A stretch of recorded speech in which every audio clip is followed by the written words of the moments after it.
Sebelum ceritanya dimulai, silahkan tulis di kolom komentar dari daerah mana saja teman-teman yang menonton cerita ini. Jangan lupa like dan subscribe agar channel ini bisa semakin berkembang dan bisa mempersembahkan cerita yang lebih menarik lagi. Aroma bawang putih dan jahe yang ditumis berpadu dengan wangi kaldu ayam yang kaya, memenuhi setiap sudut apartemen kecil kami. Pagi itu, seperti ratusan pagi lainnya, dimulai dengan kesibukan yang membahagiakan. Tanganku bergerak lincah di atas talenan, memotong sayuran dengan irama yang sudah terhafal di luar kepala. Di sudut dapur, Kiara, putri sematawayangku yang berusia 5 tahun, duduk di meja kecilnya. Ia tidak sedang bermain boneka atau menonton televisi. Krayon di tangannya bergerak serius di atas lembar kertas, menggambar sesuatu yang ia sebut sebagai resep rahasia kue pelangi untukku. Inilah dunia kami. Sebuah semesta kecil yang kubangun dengan susah payah, berpondasikan cinta dan aroma masakan. 5 tahun lalu, aku, Ratna, tiba di kota ini tanpa membawa apa-apa selain luka di hati dan kehidupan baru yang tumbuh di dalam rahimku. Uang pesangon dari pekerjaan lamaku kugunakan untuk menyewa flat kecil ini dan membeli peralatan masak paling dasar. Dari sana, aku memulai Dapur Ratna, sebuah usaha catering rumahan. Awalnya hanya dari mulut ke mulut, melayani pesanan makan siang untuk para tetangga. Perlahan tapi pasti, berkat kegigihan dan resep warisan ibu, bisnisku berkembang. Kini, aku punya 2 asisten paruh waktu dan jadwal pesanan yang selalu penuh untuk acara-acara kecil. Kami tidak kaya raya, tapi kami lebih dari cukup. Kami bahagia. Kebahagiaan sederhana yang terasa begitu nyata, seperti hangatnya nasi yang baru matang. Saat sedang mengaduk adonan untuk pesanan kue sore nanti, bel apartemen berbunyi. Aku mengelap tangan di celemekku dan beranjak membuka pintu. Pak Pos sudah tersenyum ramah, menyerahkan setumpuk surat. Biasanya hanya tagihan dan beberapa brosur promosi. Namun hari ini, terselip sebuah amplop tebal berwarna krem yang terasa berbeda. Amplop itu berat, terbuat dari kertas mahal, dan di atasnya terukir namaku dalam kaligrafi emas yang indah. Tidak ada nama pengirim, hanya alamat yang tertera di stempel pos berasal dari kota kelahiranku, kota yang telah kutinggalkan 5 tahun lalu. Sambil membawa tumpukan surat itu ke dalam, rasa penasaran mulai menggelitiku. Kiara yang melihat amplop cantik itu langsung berlari menghampiri. "Surat buat Mama? Cantik sekali," serunya. Aku tersenyum dan mengusap rambutnya, lalu dengan hati-hati membuka segel lilin yang membubuhkan inisial MFR. Di dalamnya, ada sebuah kartu undangan yang lebih mewah dari yang pernah kupegang seumur hidupku. Kertasnya tebal dengan tepi berwarna emas. Dengan jantung yang mulai berdebar tanpa alasan, aku membaca nama yang tertera di sana. Turut mengundang dalam ikatan suci pernikahan. Maya Reno. Nama, Reno, membuatku terdiam sejenak. Seperti mendengar gema dari ruangan yang sudah lama kosong. Tentu saja itu bukan Renoku, pikirku cepat. Nama Reno cukup umum. Lagi pula, Reno yang kukenal tidak akan pernah mampu mengadakan pesta semewah ini.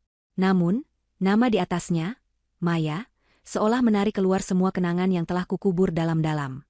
Maya, sahabat terbaikku. Belahan jiwaku selama 4 tahun masa kuliah. Pikiranku langsung terbang kembali ke masa itu. Aku dan Maya tak terpisahkan. Kami berbagi kamar kos sempit, mie instan terakhir di akhir bulan, tawa hingga sakit perut, dan tangis di bahu satu sama lain. Kami punya mimpi yang sama, membuka sebuah kafe kecil setelah lulus. Maya selalu menjadi sosok yang lebih berani, lebih ambisius. Ia yang mendorongku untuk mengikuti lomba memasak di kampus, yang akhirnya memberiku kepercayaan diri. Aku mengingatnya sebagai sosok yang ceria, penuh semangat, meski kuakui, selalu ada sisi kompetitif dalam dirinya yang kadang membuatku merasa kecil. Sisi yang selalu kuabaikan karena aku begitu menyayanginya. Lalu mengapa kami kehilangan kontak? Pikiranku terasa keruh saat mencoba mengingatnya. Kelulusan menjadi titik baliknya. Aku mendapatkan pekerjaan administrasi dengan gaji pas-pasan. Aku bertemu Reno, jatuh cinta begitu dalam, dan kami memulai hidup bersama yang penuh dengan perjuangan ekonomi. Lalu aku hamil. Saat itulah duniaku runtuh. Reno pergi, meninggalkanku dalam keadaan paling rapuh. Di tengah kekacauan itu, aku merasa malu. Malu pada diriku sendiri, pada nasibku. Aku tidak sanggup menghadapi tatapan iba dari siapapun, termasuk Maya. Jadi, aku pergi. Aku pindah ke kota ini, mengganti nomorku, dan memutus hubungan dengan semua orang dari masa laluku. Aku hanya ingin memulai lembaran baru bersama anakku. Kini, undangan ini ada di tanganku. Sebuah jembatan menuju masa lalu yang kututup rapat. Sebagian diriku ragu. Kembali ke kota itu berarti membuka kembali luka lama, berjalan di jalanan yang menyimpan sejuta kenangan pahit. Namun, sebagian diriku yang lain merindukan Maya. Aku ingin ia melihatku sekarang. Aku bukan lagi Ratna yang malang dan ditinggalkan. Aku adalah seorang ibu, seorang pengusaha. Aku berhasil. Aku selamat. Mama, kita pergi ke pesta, ya? Kiara mau pakai gaun pink. Rengek Kiara, menarik-narik ujung bajuku. Suaranya menyadarkanku. Aku menatap wajah mungilnya yang penuh harap. Mungkin ini memang saatnya. Mungkin ini baik untuk Kiara, melihat dari mana ibunya berasal. Mungkin sudah waktunya aku berdamai dengan masa laluku, demi masa depan kami. Saat aku hendak memasukkan kembali undangan itu ke dalam amplopnya, selembar kertas kecil terjatuh. Sebuah catatan yang ditulis dengan tulisan tangan khas Maya yang sedikit miring dan artistik. Aku memungutnya dan membaca. Datang ya, nah. Ada kejutan besar untukmu.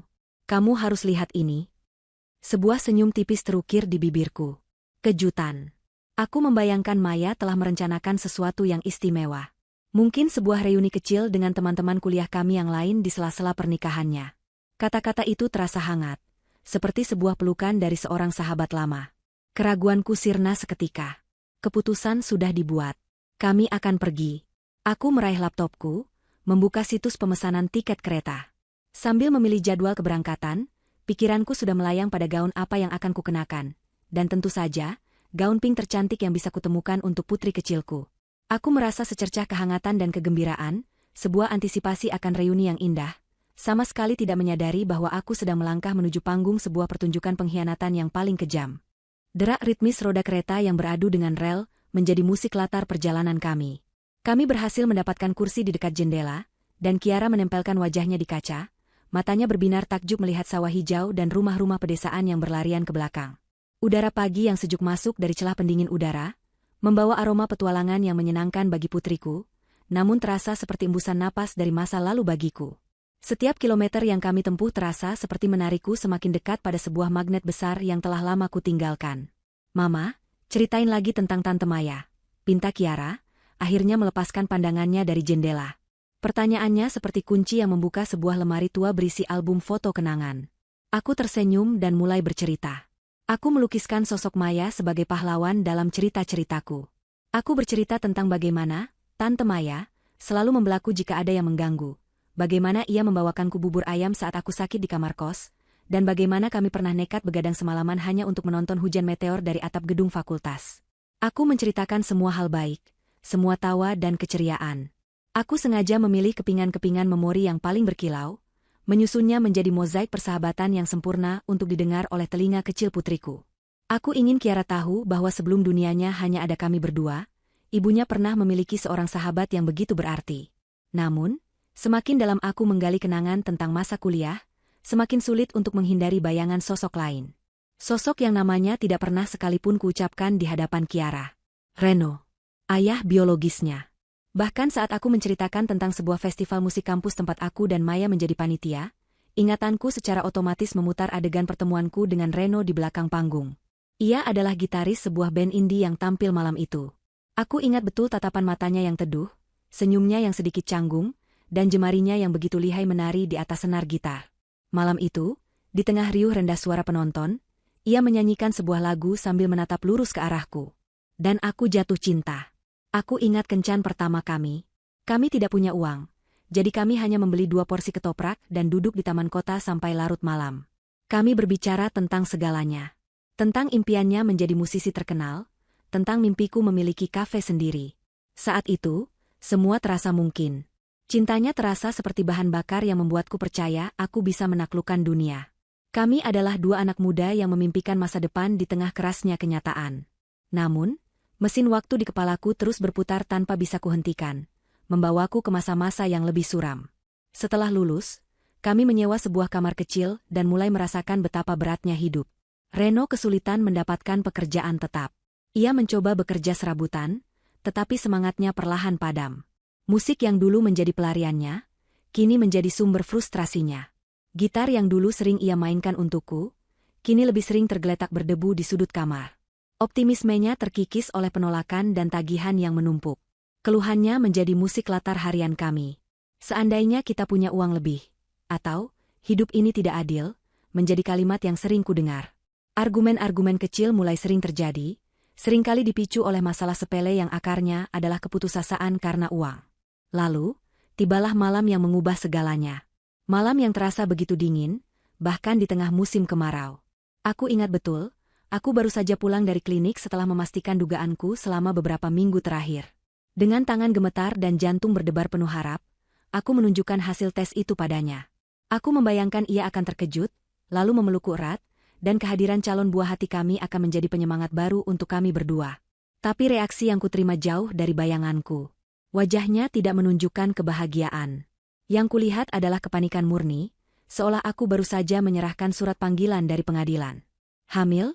Suaranya nyaris tak terdengar. Sekarang, Ratna, di saat seperti ini. Malam itu, pertengkaran kami mencapai puncaknya. Suaranya yang biasanya lembut berubah menjadi tajam dan menyakitkan. Ia menuduhku ceroboh, menuduhku menjebaknya dalam kehidupan yang sudah sulit ini. Ia berteriak bahwa seorang anak akan menjadi beban yang akan menenggelamkan kami berdua, menghancurkan sisa-sisa mimpinya. Aku hanya bisa menangis dalam diam, memeluk perutku yang belum terlihat, seolah melindunginya dari kata-kata kejam ayahnya. Puncaknya, ia mengucapkan kalimat yang menjadi vonis mati bagi hubungan kami. Mungkin kita tidak ditakdirkan bersama, nah, aku akan mencari jalan hidupku sendiri, dan kamu juga. Ia kemudian mengemasi beberapa helai pakaian ke dalam tas ranselnya yang usang. Tanpa menoleh ke belakang, ia membuka pintu dan berjalan keluar, lenyap ditelan kegelapan malam, meninggalkanku sendirian bersama isak tangis, mimpi yang hancur, dan sebuah kehidupan baru yang berdenyut rapuh di dalam diriku. Mama nangis. Sentuhan lembut tangan Kiara di pipiku menarikku kembali dari jurang kenangan. Aku bahkan tidak sadar air mataku telah jatuh. Dengan cepat aku menyekanya, memaksakan seulas senyum. Enggak, sayang.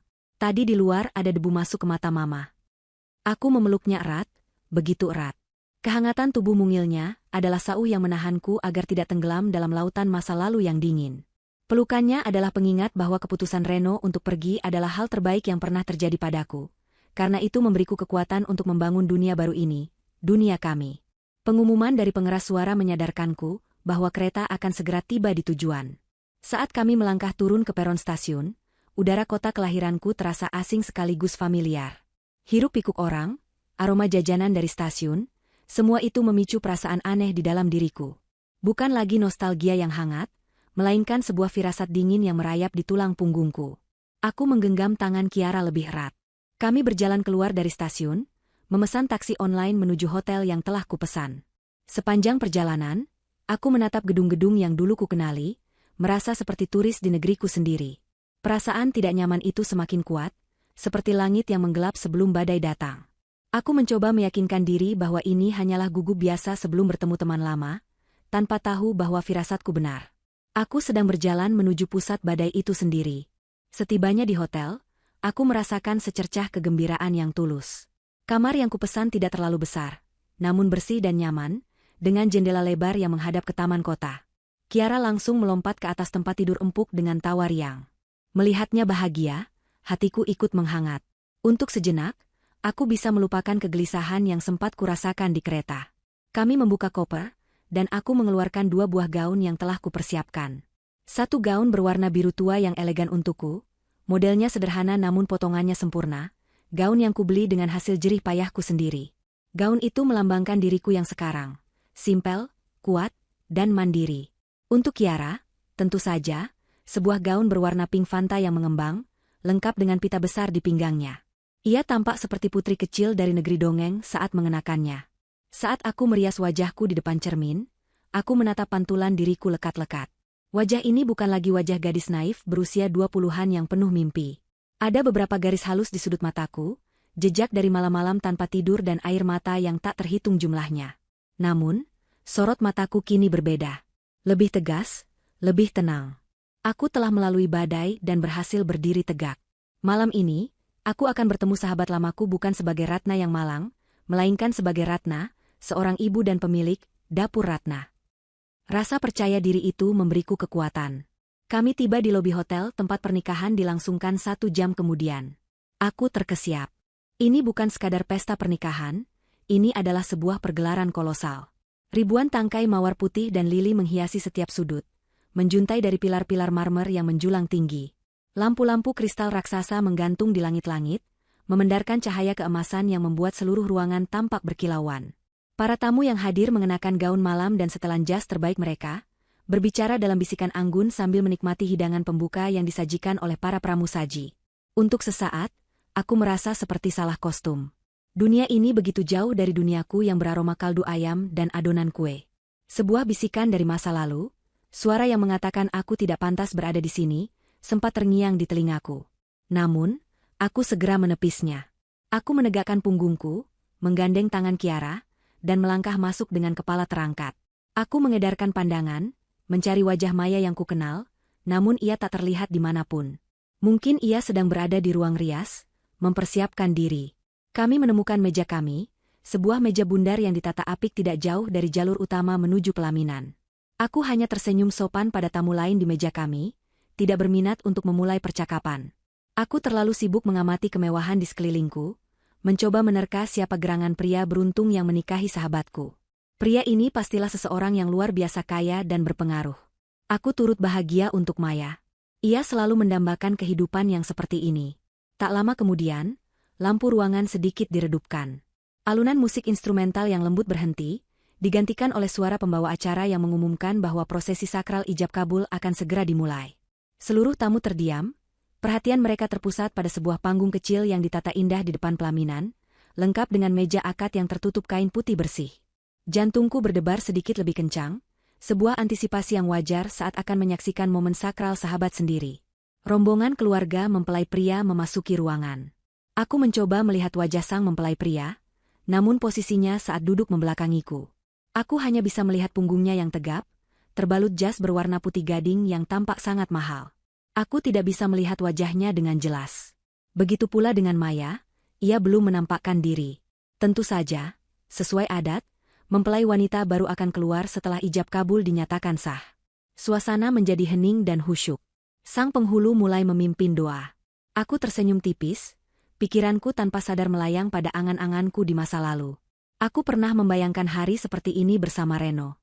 Bukan pesta semegah ini, tentu saja. Hanya sebuah akad nikah sederhana di masjid kecil dekat rumah orang tuaku, disaksikan oleh keluarga terdekat. Sebuah mimpi yang terkoyak bahkan sebelum sempat terwujud. Lalu, momen inti itu pun tiba. Ayahanda Maya, yang bertindak sebagai wali nikah, menjabat tangan sang mempelai pria. Beliau mengucapkan kalimat penyerahan dengan suara bergetar menahan haru. Kini giliran sang mempelai pria. Ia berdeham pelan, mengambil napas dalam-dalam untuk mengucapkan satu tarikan kalimat sakral yang akan mengubah statusnya. Saya terima nikah dan kawinnya Maya binti. Suara itu, gema suara bariton yang mengisi keheningan ballroom itu seolah menembus ruang dan waktu, menghantam gendang telingaku dan menusuk langsung ke jantungku. Itu bukan sekadar suara. Itu adalah sebuah kunci. Kunci yang membuka paksa sebuah ruangan gelap di dasar hatiku, ruangan yang telah kusegel rapat-rapat selama 5 tahun terakhir. Suaranya memang lebih berat sekarang, lebih berwibawa, terpoles oleh waktu dan kesuksesan. Tapi intonasinya, jeda antar katanya, cara huruf A, diucapkannya dengan begitu jelas tidak mungkin salah. Itu adalah suara yang dulu selalu membisikkan kata cinta di telingaku. Suara yang meneriakkan kata-kata kejam di malam terakhir kami bersama. Suara ayah dari anak yang kini duduk manis di sampingku. Darahku seolah berhenti mengalir. Senyum di wajahku membeku, lalu retak berkeping-keping. Tidak mungkin. Otakku menjerit, menolak kenyataan. Ini pasti hanya kebetulan. Suara orang bisa saja mirip. Ini sebuah kebetulan yang sangat kejam dan tidak masuk akal. Dengan mas kawin tersebut, dibayar tunai. Saat ia menyelesaikan kalimatnya dengan satu tarikan napas, ia sedikit mengangkat kepalanya, memutar wajahnya ke samping, ke arah para saksi. Cahaya dari lampu kristal menerpa sisi wajahnya dengan jelas. Dan saat itulah duniaku benar-benar hancur. Garis rahang tegas yang dulu sering kubelai. Hidung mancung yang selalu menjadi sasaran kejahilanku. Bentuk telinganya yang sangat kukenal. Itu Reno. Benar-benar Reno. Renoku. Ayah Kiara. Napasku tercekat di tenggorokan. Seluruh suara di sekelilingku, gemuruh tepuk tangan para tamu yang membahana, suara pembawa acara yang mengucapkan, sah, semuanya terdengar seperti dengungan dari dunia lain. Jantungku terasa seperti diremas oleh tangan tak kasat mata. Ia adalah mempelai prianya. Dan ia baru saja menikahi sahabat terbaikku. Tepuk tangan meriah masih menggema di seluruh ruangan, tetapi aku terperangkap dalam gelembung sunyi yang memekakan telinga. Aku duduk kaku di kursiku, mataku terpaku pada sosok Reno di atas panggung. Otakku masih berputar liar, mencoba menyangkal apa yang baru saja kulihat dan kudengar. Reno dan Maya. Dua nama yang pernah menjadi pilar dalam hidupku, kini bersatu dalam sebuah ikatan yang terasa seperti sebuah konspirasi melawan diriku. Undangan itu, nama Maya Reno yang terukir indah, kini terasa seperti sebuah ejekan. Itu bukan kebetulan. Ini semua nyata. Rasa mual yang hebat naik dari perutku ke kerongkongan. Aku mencengkeram lengan kursiku, buku-buku jariku memutih, berusaha menahan tubuhku agar tidak ambruk. Pandanganku kemudian beralih pada putriku. Kiara, dengan kepolosannya yang menyayat hati, ikut bertepuk tangan dengan riang. Senyum lebar terpasang di wajahnya, matanya berbinar melihat kemeriahan di sekelilingnya. Ia sedang merayakan pernikahan ayahnya. Ayah yang ia kira adalah bintang di langit. Ayah yang meninggalkannya tanpa pernah sekalipun melihat wajahnya. Kenyataan pahit itu menghantamku seperti ombak besar, membuatku sulit bernapas. Gelombang amarah dan insting pelindung seorang ibu melonjak naik, mengalahkan rasa syok dan sakit hati. Aku harus melindungi Kiara. Aku harus menjauhkannya dari sandiwara busuk ini. Tapi bagaimana? Melarikan diri sekarang hanya akan menarik perhatian. Tepat saat itu, pembawa acara dengan suara lantangnya mengumumkan kedatangan sang mempelai wanita untuk bersanding dengan suaminya yang telah sah. Pintu utama ballroom yang tinggi dan megah terbuka perlahan. Di sanalah Maya berdiri. Ia tampak seperti bidadari, terbalut gaun pengantin berwarna putih gading yang bertabur ribuan kristal, kerudung panjangnya menyapu lantai marmer. Ia tersenyum, senyum bahagia yang seharusnya dimiliki setiap pengantin wanita.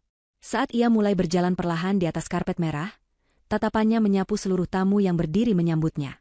Secara refleks, aku mencoba menunduk, berharap bisa menghilang di antara kerumunan. Tapi sudah terlambat. Mata kami bertemu. Di tengah lautan wajah asing, tatapan kami terkunci. Aku melihatnya. Selama sepersekian detik, aku melihat keterkejutan di matanya. Tapi itu bukan keterkejutan karena melihatku. Itu adalah keterkejutan karena rencananya berhasil. Dan kemudian, ia melakukannya. Sesuatu yang mengkonfirmasi semua ketakutan terliarku. Maya tersenyum kepadaku. Bukan senyum hangat seorang sahabat yang telah lama tak berjumpa. Bukan. Itu adalah senyum tipis, dingin, dan penuh kemenangan. Senyum penuh kontrol yang seolah berkata, "Aku melihatmu. Aku tahu kau di sini. Lihatlah, Ratna. Inilah kejutannya. Aku menang." Tulisan tangan di catatan kecil itu kembali terngiang di benakku, kini dengan makna yang sama sekali berbeda. Ada kejutan besar untukmu. Kamu harus lihat ini. Kejutan itu bukanlah reuni persahabatan.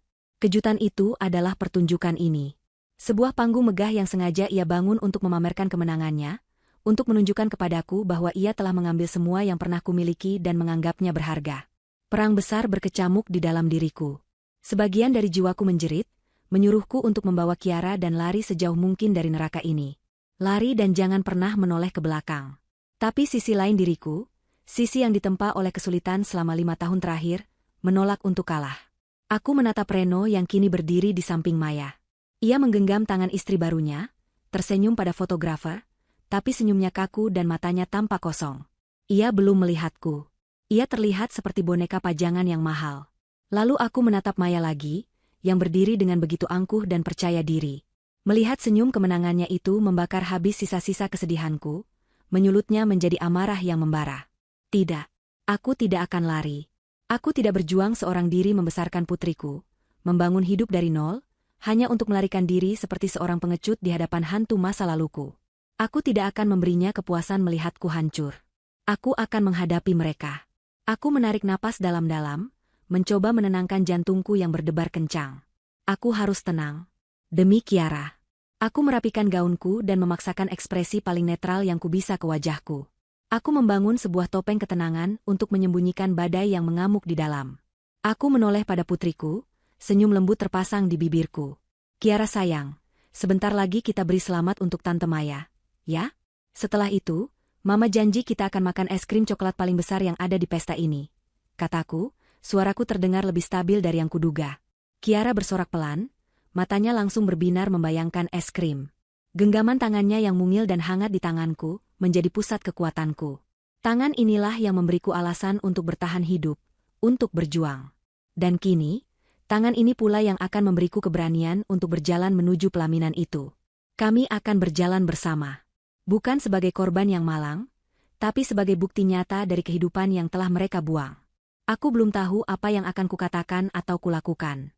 Tapi satu hal yang pasti, aku tidak akan membiarkan mereka menulis akhir dari ceritaku. Malam ini, aku akan mengambil kembali pena itu. Musik berganti menjadi alunan lagu cinta yang riang, dan pembawa acara dengan senyum profesionalnya mempersilakan para tamu undangan untuk naik ke pelaminan dan memberikan selamat secara langsung kepada kedua mempelai. Inilah saatnya. Sebuah getaran halus menjalari tanganku, namun aku mengepalkannya hingga buku-buku jariku memutih, mengubah rasa takut menjadi kekuatan. Aku bangkit dari kursi. Sebuah gerakan sederhana yang terasa begitu berat, seolah aku sedang mengangkat beban masa laluku dari pundakku. Aku merapikan gaun Kiara dan memberinya senyuman yang paling meyakinkan yang bisa kupasang. Yuk, sayang. Waktunya kita salaman sama Tante Maya dan Om Reno. Bisikku, sengaja menyebut nama Reno untuk pertama kalinya, menguji kekuatanku sendiri. Kiara mengangguk patuh. Perjalanan dari meja kami menuju tangga pelaminan terasa seperti perjalanan terpanjang dalam hidupku. Rasanya seperti berjalan di atas hamparan duri yang tak terlihat. Setiap langkah adalah sebuah upaya sadar untuk tetap tegak, untuk tidak goyah. Ballroom yang tadinya terasa megah kini terasa menyesakan, penuh dengan tawa dan percakapan bahagia yang terdengar seperti dengungan asing di telingaku. Aku menjadi sangat peka terhadap semua hal di sekitarku. Kilau perhiasan para tamu wanita, denting gelas-gelas kristal, aroma perpaduan parfum mahal dan bunga lili yang menyengat. Beberapa tamu dalam antrean tersenyum ramah ke arah kami. Perhatian mereka tertuju pada Kiara. Aduh, putrinya cantik sekali, Bu. Lucunya, puji seorang ibu berkerudung sutra yang berdiri tepat di belakang kami. Aku hanya sanggup membalas dengan senyuman kaku dan anggukan singkat. Pujian itu terasa seperti belati yang tak terlihat. Mereka sedang memuji kecantikan seorang anak yang ayahnya berdiri di atas panggung itu, bersiap menyangkal keberadaannya. Ironi ini begitu pekat, begitu menyesakan hingga membuatku sulit bernapas. Aku hanya bisa memegang tangan Kiara lebih erat, seolah menyalurkan seluruh kekuatanku padanya, padahal kenyataannya, dialah yang menjadi sumber kekuatanku saat ini. Antrean bergerak maju perlahan, memberiku lebih banyak waktu untuk mengamati dua sosok yang duduk di singgasana mereka. Maya adalah gambaran pengantin wanita yang sempurna. Ia tertawa anggun, menyalami para tamu dengan gerakan yang terlatih, dan memancarkan aura kebahagiaan yang begitu meyakinkan. Ia tampak seperti seorang ratu yang baru saja dinobatkan, menikmati setiap detik dari pesta kemenangannya. Ia terlihat begitu nyaman, begitu berkuasa di atas panggung sandiwaranya. Sebaliknya, Reno tampak seperti tahanan. Senyum yang ia pasang tidak pernah mencapai matanya. Matanya bergerak gelisah, melirik kesana kemari seolah mencari jalan keluar atau mungkin, mengantisipasi datangnya bencana. Ia menyalami tamu seperti robot, gerakan dan ucapannya terasa mekanis. Aku bisa melihatnya dengan sangat jelas sekarang. Ia bukan pria jahat yang licik. Ia adalah pria yang lemah. Pria yang memilih jalan pintas karena takut pada perjuangan. Ia telah menukar cinta, tanggung jawab, dan kesempatan menjadi seorang ayah demi sangkar emas ini, dan kini ia tampak ketakutan setengah mati menyadari bahwa sangkar itu telah terkunci rapat. Kami hanya berjarak beberapa orang lagi dari pelaminan. Reno sedang menoleh ke arah lain, berbincang singkat dengan seorang tamu pria parubaya. Ia belum melihat kami. Tetapi Maya, ia tahu persis di mana kami berada. Aku bisa merasakan tatapannya, bahkan tanpa melihat langsung. Tatapan tajam seorang predator yang sedang mengawasi mangsanya mendekat. Ia tidak cemas. Sebaliknya, ia menantikan momen ini. Ia menginginkan konfrontasi ini terjadi di depan singgasananya. Pesta ini bukanlah perayaan cinta. Pesta ini adalah sebuah panggung eksekusi, dan rasa sakitku adalah bagian dari hiburannya. Akhirnya, tiba giliran kami. Aku membantu Kiara menaiki dua anak tangga kecil menuju pelaminan. Udara di atas sini terasa berbeda. Lebih berat, lebih pengap, syarat dengan sejarah dan pengkhianatan yang tak terucapkan. Aroma parfum Maya yang manis dan kuat rasa begitu memuakan. Untuk sesaat, keberanianku goyah. Naluri untuk berbalik dan melarikan diri menjerit begitu keras di dalam diriku. Tapi kemudian, aku merasakan sebuah tarikan kecil di tanganku. Kiara. Ia mendongak menatapku, matanya yang besar dan jernih penuh dengan kepercayaan. Tarikan kecil itu, tatapan polos itu, adalah jangkar yang menahanku. Aku menarik napas panjang, mengumpulkan sisa-sia kekuatan hatiku. Aku berdiri di hadapan mereka. Pertama, Aku menyalami kedua pasang orang tua mereka, hanya mengucapkan, "Selamat, Om, Tante," dengan sopan sebelum bergeser. Lalu, aku berdiri tepat di depan Maya. Alunan musik yang merdu seolah lenyap ditelan keheningan yang tercipta di antara kami. Rasanya dunia menyempit. Hanya ada aku, Maya, Reno, dan seorang anak tak berdosa yang berdiri di tengah-tengah kami. Reno masih membelakangi kami, menyelesaikan percakapannya. Senyum Maya melebar, setajam silet dan sedingin es. Pertunjukan akan segera dimulai. Aku memaksa bibirku membentuk sesuatu yang menyerupai senyuman. Saat aku berbicara, suaraku keluar sebagai bisikan rendah yang dingin, hanya cukup untuk didengar oleh Maya. "Selamat, Maya." Mengucapkan namanya terasa seperti menelan serpihan kaca. Kata itu bukan lagi ucapan selamat, melainkan sebuah deklarasi perang. Mata Maya berbinar penuh kemenangan yang kejam. Ia mencondongkan tubuhnya ke depan, seolah hendak memelukku seperti seorang sahabat. Namun, saat wajahnya berada di dekat telingaku, ia berbisik dengan nada mengejek. "Terima kasih sudah datang. Nah, aku tahu kau tidak akan tega melewatkan hari besarku. Jadi, bagaimana kejutannya? Spektakuler, bukan?" Nada suaranya yang manis namun penuh racun itu menjadi konfirmasi akhir. Ini semua bukanlah takdir yang kebetulan. Ini adalah sebuah mahakarya pengkhianatan yang telah ia rancang dengan sangat teliti. Tepat saat itu, Reno selesai berbicara dengan tamunya dan berbalik badan. Pandangannya, yang secara otomatis beralih untuk menyambut tamu berikutnya, pertama kali mendarat pada sosok mungil Kiara. Seketika, seluruh tubuhnya menegang. Senyum formal yang sejak tadi terpasang di wajahnya lenyap tanpa sisa, digantikan oleh ekspresi syok yang telanjang. Tatapannya terpaku pada wajah Kiara, sebuah cerminan mini dari wajahnya sendiri, lalu naik ke wajah wanita yang menggenggam tangan anak itu. Wajahnya menjadi pucat pasi seperti mayat. "Ratna?" Sebuah nama keluar dari bibirnya tanpa suara, hanya gerakan bibir yang gemetar. Dunia di sekelilingnya seolah runtuh. Mimpi terburuknya baru saja mengenakan gaun biru tua dan berdiri tepat di hadapannya. Sebelum aku sempat membalas, bahkan sebelum Reno bisa menyusun kembali kepingan-kepingan keterkejutannya, Maya bertindak cepat. Ia mengeratkan genggamannya di lengan Reno, sebuah gerakan posesif yang menegaskan kepemilikan. Sambil mengabaikan suaminya yang membeku seperti patung, ia kembali memusatkan perhatiannya padaku.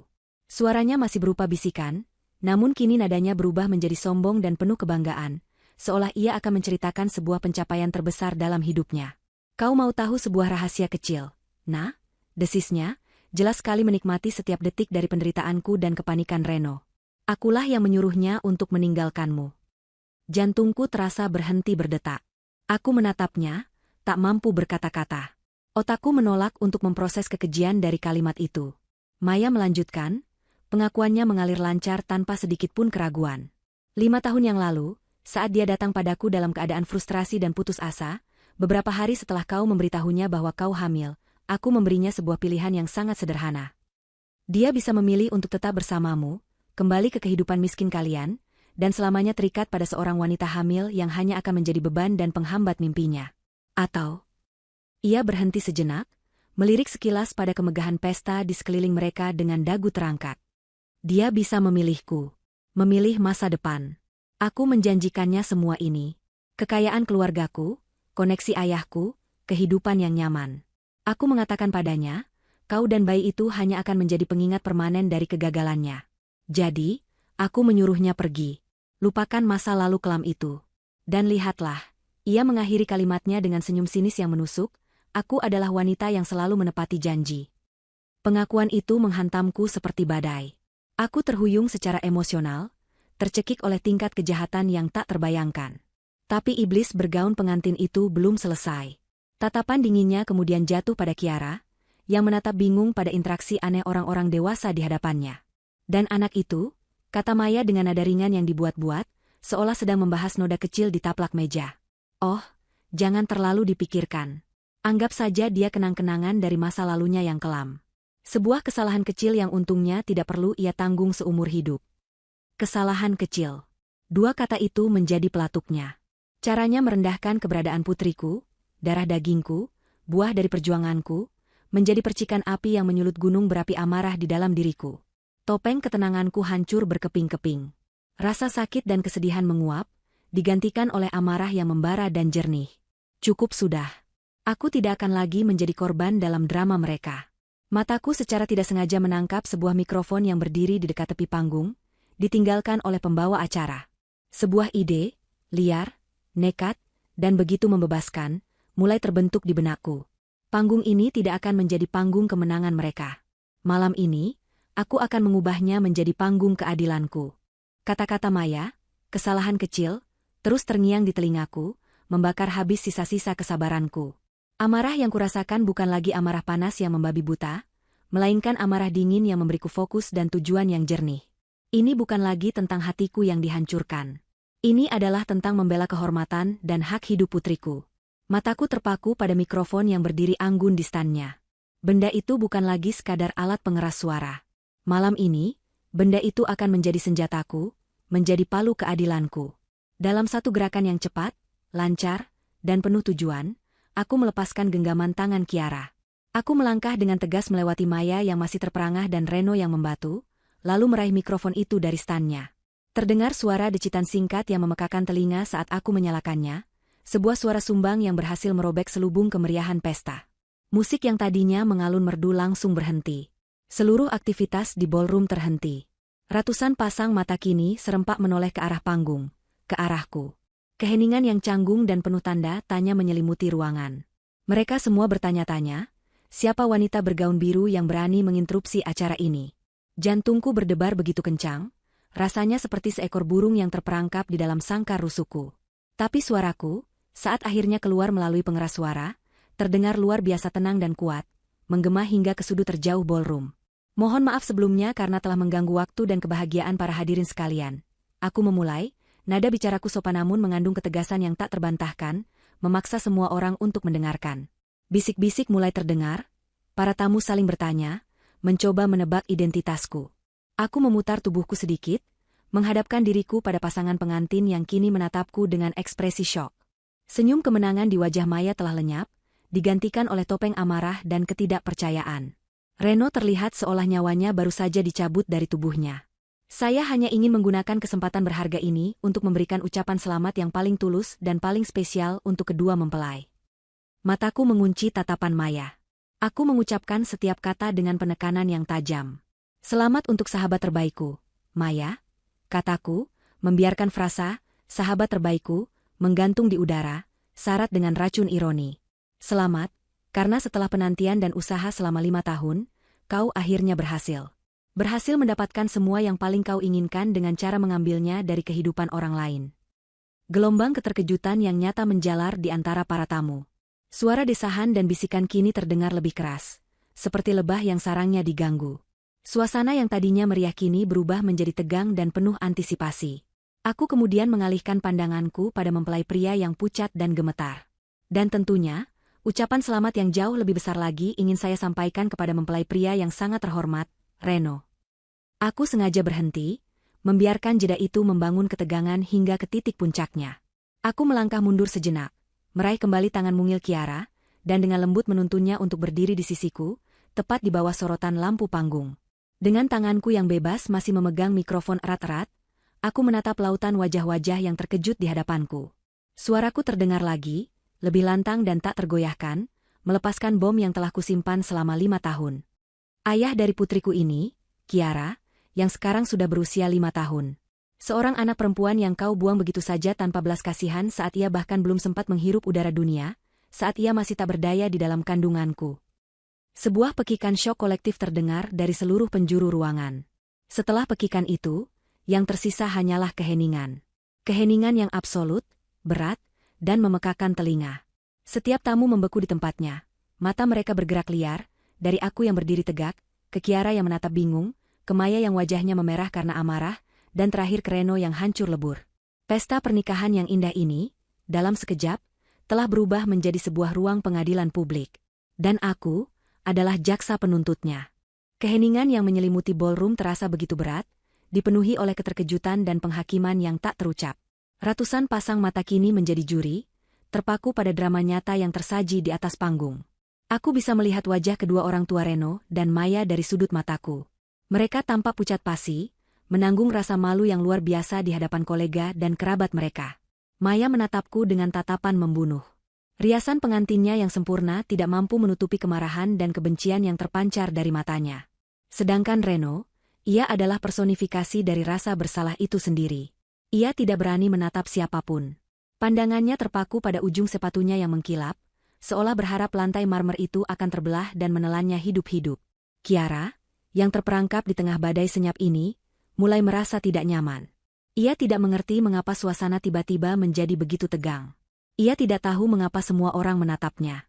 Yang ia tahu hanyalah ibunya terlihat sangat sedih sekaligus marah, dan pria yang ditunjuk ibunya tampak sangat ketakutan. Ia menarik-narik ujung gaunku. "Mama, kenapa?" bisiknya lirih. Namun, karena mikrofon di tanganku masih menyala dan sangat sensitif, suara kecilnya yang polos itu justru terdengar oleh seluruh tamu, menambah lapisan kepedihan dalam tragedi ini.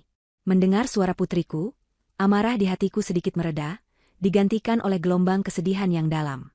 Aku menatap wajahnya, dan ekspresiku seketika melembut. Ini semua memang bukan untuknya, tapi sekarang ia telah menjadi bagian tak terpisahkan dari momen ini.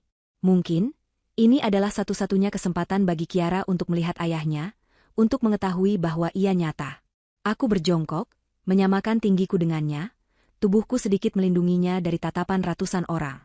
"Sayang, lihat om yang itu," kataku dengan suara lembut yang bergetar, sebuah getaran yang pasti ikut dirasakan oleh para ibu di ruangan itu. Aku menunjuk lurus ke arah Reno. Itu papa." Kata, "papa," keluar dari bibirku, terasa begitu asing sekaligus menyakitkan. Sebuah panggilan yang selama ini hanya ada dalam cerita pengantar tidur Kiara. Kiara menatap pria hancur di atas panggung itu. Ia mengamatinya dengan rasa ingin tahu yang murni, seperti seorang anak kecil yang sedang mencoba memecahkan teka-teki. Ia memiringkan kepalanya, keningnya berkerut dalam. Ia pasti mencoba mencocokkan wajah pria asing yang gemetar ini dengan sosok pahlawan gagah berani yang selalu kuceritakan, sosok ayah yang telah menjadi bintang paling terang di langit. Setelah berpikir sejenak, ia mengambil satu langkah kecil ke depan, mendekati stand mikrofon. Menatap lurus ke arah Reno, dengan suara yang jernih dan polos, yang kini diperkuat oleh pengeras suara hingga terdengar oleh semua orang, ia memecah keheningan dengan sebuah pertanyaan. "Bukannya papa sudah jadi bintang di langit?" tanyanya. Nadanya bukan menuduh, melainkan bingung. Ia lalu menoleh padaku, lalu pada kerumunan tamu, seolah mencari jawaban dari dunia. "Mama bilang, papa itu orang baik yang selalu jagain Kiara dari atas sana. Kenapa papa ada di sini? Apa papa turun dari langit cuma buat lihat Kiara pakai gaun pink?" Jika pengakuanku tadi adalah sebuah bom, maka pertanyaan polos Kiara adalah ledakan nuklir emosional yang melenyapkan semua keraguan dan sikap netral di dalam ruangan itu. Logika sederhana seorang anak berusia 5 tahun telah membedah seluruh tragedi ini hingga ke intinya. Pertanyaan itu menceritakan segalanya.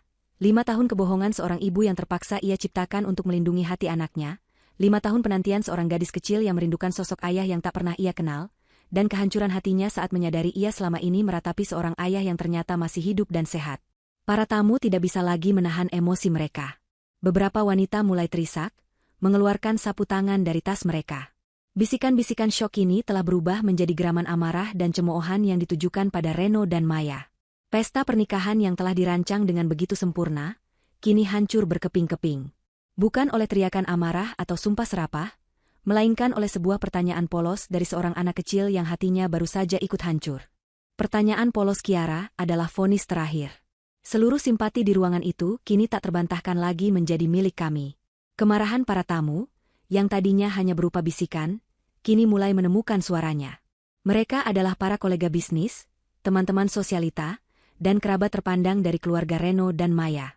Mereka datang untuk merayakan sebuah penyatuan suci, namun malah merasa telah ditipu untuk menghadiri sebuah pertunjukan kemunafikan yang kejam. "Pengecut!" teriak seorang pria berjas dari barisan depan. "Tidak punya hati nurani," sahut seorang wanita, suaranya bergetar karena marah. Seorang ibu parubaya yang duduk di dekat panggung, yang sepertinya adalah teman lama keluarga, berdiri dan menunjuk lurus ke arah Reno. "Saya kenal ayahmu, Reno. Dia pasti malu di alam kubur melihat kelakuanmu. Laki-laki macam apa kau ini, meninggalkan darah dagingmu sendiri demi harta?" teriaknya. Teriakan itu seperti bendungan yang jebol. Para tamu lainnya ikut bersuara, melontarkan caci maki dan penghinaan. Orang tua Maya dan Reno berusaha mati-matian menenangkan para tamu, memohon maaf dengan wajah pucat, namun tak ada yang mendengarkan. Pesta yang mereka rancang untuk menaikkan status sosial mereka, kini justru menjadi kuburan bagi reputasi keluarga mereka. Beberapa tamu mulai berjalan keluar dengan ekspresi jijik, tidak sudi berada di tempat itu lebih lama lagi. Lalu, sebuah tindakan kecil memicu kekacauan yang lebih besar. Seorang pria muda dengan marah melemparkan bunga korsase dari jasnya ke atas panggung. Tindakan itu diikuti oleh yang lain. Seorang wanita melemparkan serbetnya yang sudah terpakai. Tiba-tiba, benda-benda kecil mulai berterbangan ke arah pelaminan. Bukan benda berbahaya, tetapi benda-benda yang penuh dengan penghinaan. Gelas-gelas plastik kosong, potongan roti dari keranjang di meja, kuntum-kuntum bunga yang dicabut dari vas, bahkan beberapa tamu merobek buku acara dan melemparkannya ke arah pasangan pengantin. Pelaminan yang tadinya tampak megah kini mulai dipenuhi sampah. Melihat pesta pernikahannya yang sempurna hancur lebur di depan matanya, Maya akhirnya kehilangan kendali. Ia menjerit histeris. Bukan padaku, tetapi pada Reno. Ini semua salahmu. Kenapa kau harus muncul di hadapanku 5 tahun lalu? Kenapa kau begitu lemah? Teriaknya seperti orang gila, gaun pengantinnya yang mahal kini ternoda oleh percikan minuman yang dilempar tamu. Reno hanya berdiri di sana, diam seperti patung, menerima setiap lemparan bunga dan cemoohan dengan tatapan kosong. Ia hancur total, jiwanya seolah telah meninggalkan raganya, menyisakan cangkang kosong seorang pria yang telah kehilangan segalanya dalam satu malam. Di tengah kekacauan itu, aku tahu tugasku telah selesai. Keadilan sedang ditegakkan, bukan oleh tanganku, tetapi oleh masyarakat yang coba mereka kelabui. Tak ada lagi yang perlu kulakukan di sini. Ini adalah panggung kehancuran mereka, dan aku tak ingin menjadi penontonnya lebih lama lagi. Aku berjongkok, mengangkat Kiara ke dalam pelukanku, membenamkan wajahnya di leherku agar ia tidak perlu melihat pemandangan yang buruk ini. Sudah selesai, sayang. Kita pulang sekarang, bisikku sambil mencium keningnya. Dengan kepala terangkat tinggi, aku berbalik dan berjalan menuruni tangga pelaminan. Para tamu yang marah secara refleks memberiku jalan, seperti laut merah yang terbelah. Banyak dari mereka menatapku dengan sorot mata penuh simpati, beberapa bahkan menganggukkan kepala mereka sebagai tanda hormat. Aku tidak menoleh ke belakang. Aku tidak perlu melakukannya. Dari belakang, aku masih bisa mendengar suara jeritan histeris Maya, suara tangis orang tuanya, dan gemuruh caci maki dari para tamu. Suara-suara itu adalah musik pengiring dari sebuah pernikahan, sebuah reputasi, dan sebuah kehidupan yang sedang hancur berkeping-keping.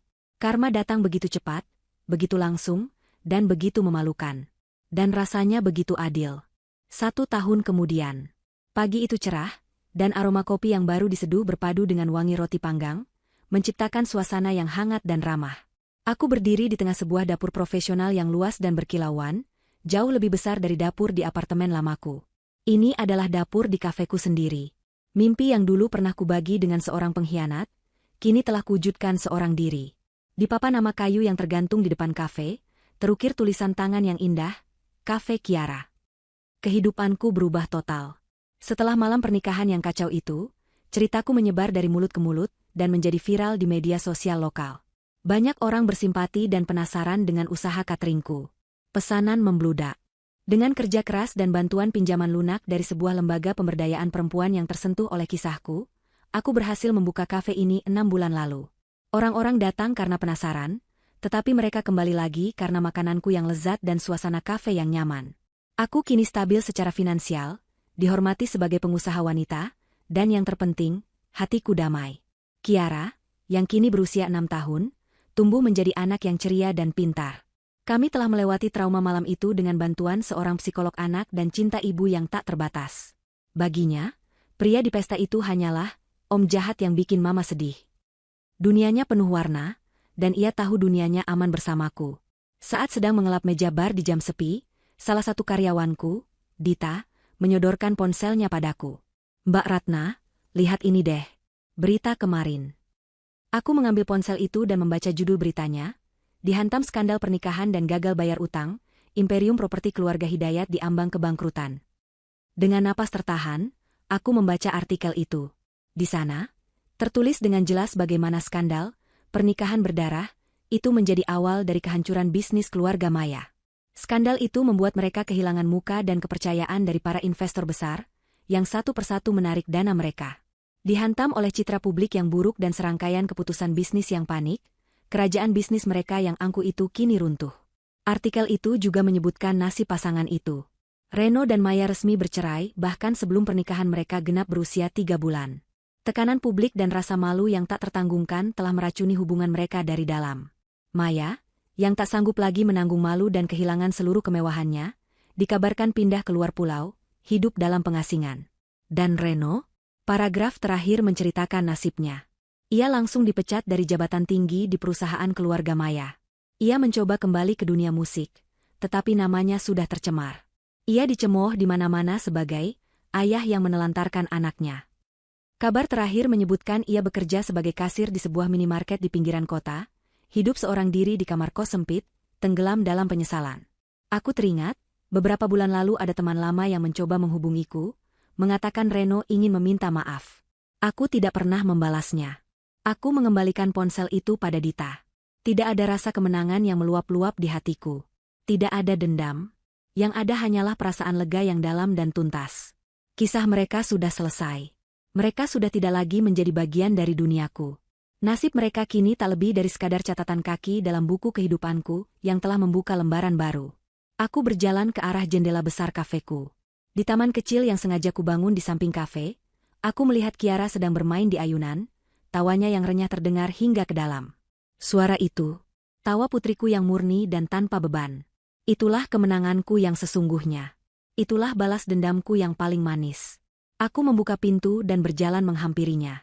Mendorong pelan ayunannya, aku ikut tertawa bersamanya di bawah hangatnya sinar mentari. Kami tidak hanya bertahan hidup. Kami telah menemukan kebahagiaan kami. Dan itu lebih dari cukup. 5 tahun telah berlalu sejak malam yang mengubah segalanya. 5 tahun adalah waktu yang cukup lama untuk menyembuhkan luka, membangun kembali sebuah kehidupan, dan mengubah puing-puing kenangan pahit menjadi fondasi bagi masa depan yang kokoh. Hari ini, Cafe Kiara merayakan hari jadinya yang kelima. Tempat yang dulu kumulai dengan modal nekat dan sisa-sisa keberanian, kini telah berkembang menjadi salah satu kafe paling dicintai di kota ini. Kami sudah menempati bangunan 2 lantai yang lebih besar, dengan taman bunga di belakang yang menjadi favorit para keluarga di akhir pekan. Dinding kafe dihiasi oleh lukisan-lukisan ceria karya Kiara, dan beberapa seniman lokal yang mendukung kami sejak awal. Aroma kopi gayo yang baru digiling berbaur dengan wangi pastry mentega yang baru keluar dari oven, menciptakan sebuah simfoni aroma yang selalu kurindukan setiap pagi. Aku, Ratna, bukan lagi wanita yang sama. Rambutku kini kupotong lebih pendek, lebih praktis, dengan beberapa helai uban yang mulai muncul di pelipis, jejak kebijaksanaan yang kubayar dengan harga mahal. Aku kini memimpin 15 orang karyawan yang kuanggap seperti keluarga sendiri.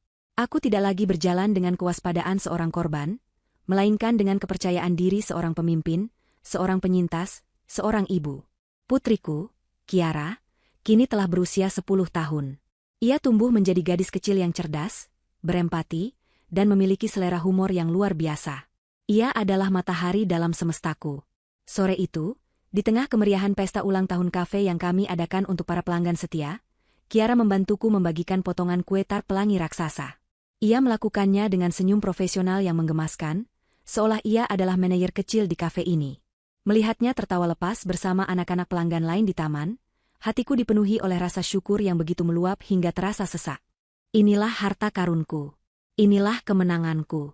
Malam harinya, setelah kafe tutup dan para karyawan telah pulang, hanya tinggal kami berdua. Kami duduk di salah satu sofa di sudut kafe yang temaram, menikmati sisa-sisa kue dan secangkir coklat hangat. Suasana yang tenang ini seringkali memancing percakapan kami yang paling dalam. Mama, panggil Kiara pelan, memecah keheningan. Tadi, Om Budi yang punya toko buku di seberang bilang, Mama itu wanita paling hebat di dunia karena bisa bangun semua ini sendirian. Aku tersenyum, mengusap puncak kepalanya. Mama tidak sendirian. Mama kan punya Kiara. Ia terdiam sejenak, mengaduk-aduk coklatnya. Iya, tapi maksudnya tanpa papa. Jantungku sedikit berdebar, seperti biasa setiap kali topik ini muncul. Tapi aku sudah belajar untuk tidak menghindarinya. Aku telah menceritakan kisah yang sebenarnya padanya secara bertahap, disesuaikan dengan usianya, dibantu oleh psikolog anak yang bijaksana. Ia tahu ayahnya masih hidup. Ia tahu apa yang terjadi di pesta pernikahan itu, meski ingatannya samar. Lanjutnya lagi, kali ini dengan sorot mata yang lebih serius, sorot mata seorang anak yang mulai memahami kompleksitas dunia orang dewasa. Dulu, apa Mama pernah benar-benar sayang sama dia? Aku menarik napas panjang, menatap wajah putriku yang kini mencari kejujuran, bukan lagi dongeng. Pernah, sayang. Sangat, Jawabku jujur. Dulu sekali, sebelum Mama tahu akan ada Kiara, sebelum dunia terasa begitu berat, dia adalah pria yang berbeda. Pria yang bisa membuat Mama tertawa hanya dengan lelucon recehnya. Pria yang punya mimpi besar dan mata yang berbinar saat bicara soal musik. Mama mencintai pria yang itu. Aku berhenti sejenak, memilih kata-kataku dengan hati-hati. Tapi, orang bisa berubah, Kiara. Terkadang, kesulitan hidup membuat mereka lupa siapa diri mereka sebenarnya. Mereka membuat pilihan yang salah karena takut. Dan pilihan yang ia buat adalah pilihan yang menyakiti kita. Tapi, aku meraih tangannya, pilihan itu juga yang secara tidak langsung membawa kita ke sini. Ke kafe ini, ke kehidupan kita sekarang. Malam paling gelap dalam hidup Mama, justru menjadi awal dari pagi yang paling cerah. Jadi, Mama tidak membencinya lagi. Mama hanya sudah tidak memikirkannya. Kiara mengangguk perlahan, tampak memahami. Jawaban itu sepertinya cukup untuknya. Kami melanjutkan menikmati kue kami dalam diam yang nyaman. Namun, takdir sepertinya punya selera humor yang aneh. Seolah mendengar percakapan kami, bel kecil di pintu kafe berbunyi, menandakan seseorang masuk. Aku hendak mengatakan bahwa kami sudah tutup. Namun saat aku mengangkat kepala, kata-kata itu tersangkut di tenggorokanku. Di ambang pintu, berdiri sesosok pria. Ia kurus, bahkan nyaris kerempeng. Kemeja flanel yang ia kenakan tampak lusuh dan kebesaran di tubuhnya. Rambutnya sedikit panjang dan tidak terawat, dan wajahnya dihiasi oleh code tipis di atas alis serta lingkaran hitam di bawah mata yang membuatnya tampak jauh lebih tua dari usia sebenarnya. Ia tampak ragu-ragu, seolah tidak yakin harus melangkah masuk atau berbalik pergi. Selama beberapa detik aku tidak mengenalinya. Tapi kemudian, matanya bertemu dengan mataku. Mata yang dulu penuh binar mimpi, kini tampak kusam, kosong, dan penuh dengan keputusasaan. Reno. Waktu seolah berhenti. Suara jam dinding di kafe terdengar begitu keras. Kiara, yang tidak begitu jelas mengingat wajahnya, hanya menatap pria asing itu dengan tatapan bertanya-tanya. Reno tidak menatap Kiara. Ia seolah tidak sanggup. Tatapannya hanya terpaku padaku. Ratna, suaranya serak, nyaris tak terdengar. Aku berdiri perlahan, menempatkan diriku sedikit di depan Kiara secara protektif. Aku tidak merasa takut. Yang kurasakan adalah kehampaan. Pria di hadapanku ini begitu asing, begitu menyedihkan. Ia adalah hantu dari masa lalu yang kehilangan semua kekuatannya untuk menakutiku. Mau apa kau kesini? Tanyaku, suaraku dingin dan datar. Aku dengar usahamu sukses, katanya terbata-bata. Aku butuh pekerjaan. Pekerjaan apa saja? Cuci piring, bersih-bersih, aku akan lakukan apa saja. Ia menundukkan kepalanya, tidak berani menatapku. Aku sudah mencoba segalanya. Tidak ada yang mau menerimaku. Permintaannya begitu menyedihkan hingga rasanya absurd. Ia tidak datang untuk meminta maaf. Ia tidak datang untuk melihat putrinya. Ia datang karena ia berada di titik terendahnya, dan ia melihatku sebagai pilihan terakhirnya. Bukan sebagai cinta yang hilang, tetapi sebagai sebuah sekoci penyelamat. Aku berjalan mendekatinya, berhenti beberapa langkah di hadapannya. Dengar, Reno, kataku dengan suara yang tenang namun tak tergoyahkan. Dapur ini, setiap piring dan gelas di dalamnya, kubangun dengan air mata yang kau sebabkan. Setiap kursi dan meja di kafe ini, adalah bukti dari malam-malam tanpa tidurku membesarkan anakmu seorang diri. Setiap sen keuntungan yang kudapat adalah hasil dari keringat yang seharusnya menjadi tanggung jawabmu juga. Aku menatap lurus ke matanya yang kini mulai berkaca-kaca. Kau tidak punya hak apapun di sini. Kau tidak punya hak atas kesuksesanku. Kau tidak punya hak atas tempat ini, dan kau sudah kehilangan hakmu sebagai seorang ayah sejak lama. Tempat ini bernama Cafe Kiara, bukan Cafe Kesempatan Kedua. Sekarang, pergilah. Ia tampak hancur. Ia mungkin berharap akan ada teriakan, makian, atau isak tangis. Tapi yang ia dapatkan hanyalah ketenangan yang dingin dan penolakan yang absolut. Ia menatap Kiara sekilas, sangat sekilas, lalu berbalik dan berjalan keluar, menghilang ke dalam kegelapan malam. Aku tidak merasakan apa-apa. Tidak ada kepuasan, tidak ada iba. Hanya sebuah titik. Sebuah bab yang akhirnya benar-benar ditutup. Beberapa minggu setelah kejadian itu, seorang teman lama dari masa kuliah yang kini tinggal di luar negeri datang berkunjung ke kafe. Setelah berbincang tentang banyak hal, ia tiba-tiba berkata, kamu tahu kabar Maya?" Aku menggeleng. Nama itu sudah hampir tidak pernah terlintas di benakku. Aku bertemu dengannya bulan lalu saat aku pulang kampung sebentar. ceritanya. Aku hampir tidak mengenalinya. Dia bekerja sebagai kasir di sebuah supermarket kecil. Penampilannya kusam sekali. Saat aku menyapanya, dia tampak sangat kaget dan malu. Kami sempat mengobrol sebentar. Dia terdengar sangat pahit. Dia menyalahkan Reno, menyalahkan keluarganya yang bangkrut, menyalahkan semua orang kecuali dirinya sendiri. Dia terperangkap dalam kebenciannya. Nah, uangnya habis, kecantikannya memudar, teman-temannya menjauh. Yang tersisa hanya penyesalan dan amarah. Menyedihkan sekali melihatnya. Aku mendengarkan cerita itu dalam diam. Jadi, itulah akhir kisahnya.